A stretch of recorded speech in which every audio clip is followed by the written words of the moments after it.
Ground है और हमारे साथ बात करने के लिए नीलेश मांडवाला जी है, जो कि ऑर्गन मैन ऑफ इंडिया के नाम से जाने जाते हैं और ये 113 अवार्डीज में से एक है जिनको गवर्नमेंट ऑफ इंडिया ने फेलिसिटेट करेंगे, उनको रिकग्नाइज़ किया। और आज इनके लिए एक कहीं ना कहीं एक बहुत बड़ा दिन होने वाला है, क्योंकि पद्मश्री से इनको संबोधित किया जाएगा। सर, बहुत बहुत शुक्रिया इंडिया न्यूज़ से बात करने के लिए।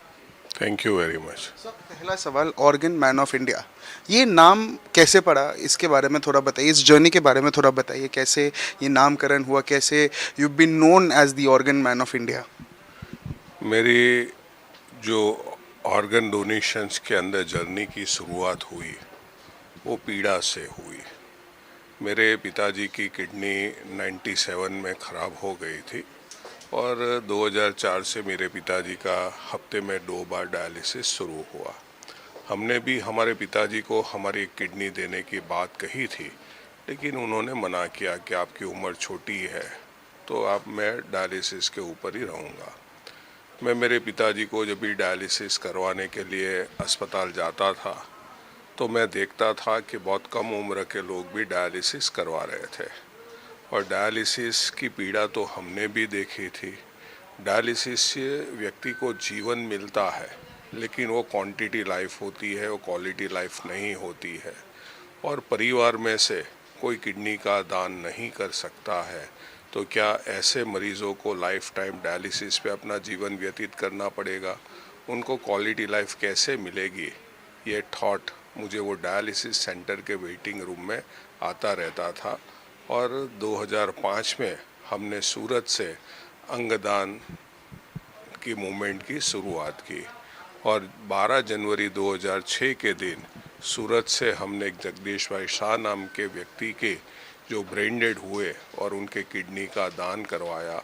वो गुजरात का पहला इंटरसिटी किडनी दान और ट्रांसप्लांट की शुरुआत थी और 2006 में किडनी दान से शुरू किया गया ये अभियान फिर लीवर, पैनक्रियास, हार्ट, लंग्स, फेफड़े, छोटी आंत, इवन हैंड्स के डोनेशन तक आगे बढ़ा।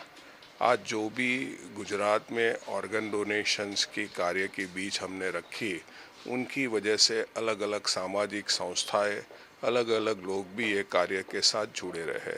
जब इस देश में अंगदान के विषय में कोई बात ही नहीं कर रहा था, उसी समय हमने 20 साल पहले ये अंगदान की मूवमेंट की शुरुआत की थी और अभी तक 1380 से ज़्यादा ऑर्गन एंड टिश्यू के डोनेशंस करवाए और उनकी वजह से हमारे देश और विदेश के कुल 1270 से ज़्यादा लोगों को नया जीवन मिला। ये जो नया जीवन मिला वह केवल वो व्यक्ति को नहीं मिला, लेकिन उनके पूरे परिवार को मिला। तभी लोग, जब भी ये ऑर्गन डोनेशंस होता था, तभी लोग कहते थे कि ऑर्गन मैन ऑफ इंडिया है, क्योंकि सूरत में ट्रांसप्लांट की भी सुविधा नहीं थी।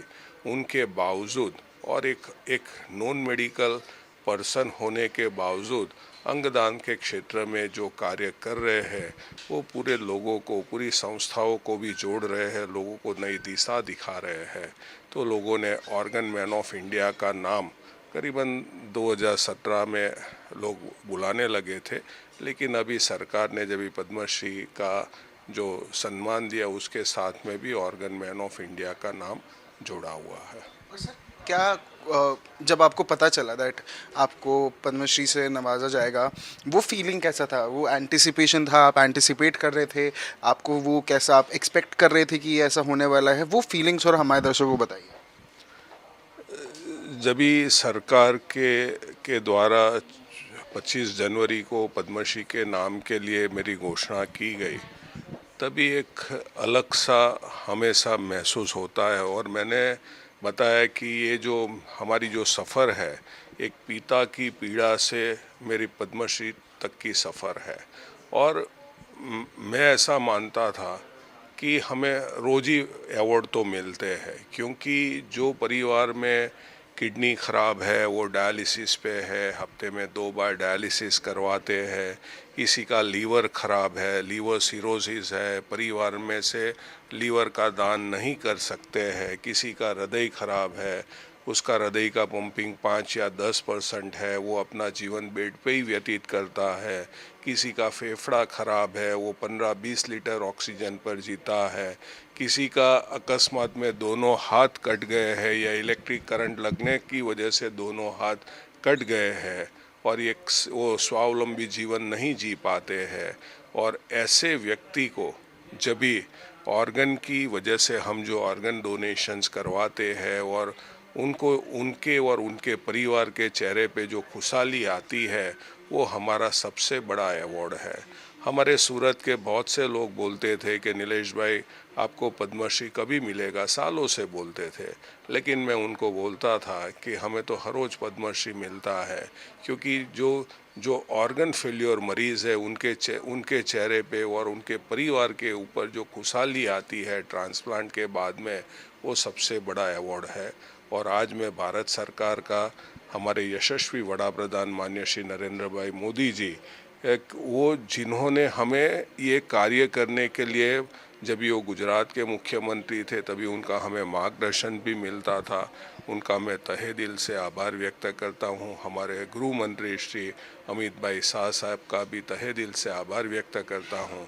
लेकिन ये सम्मान नीलेश मांडलेवाड़ा या डोनेट लाइफ का सम्मान नहीं है, ये सम्मान है हमारे देश में जितने लोग, जितनी संस्थाएं अंगदान के कार्य से जुड़े हुए हैं, ये सभी का सम्मान है।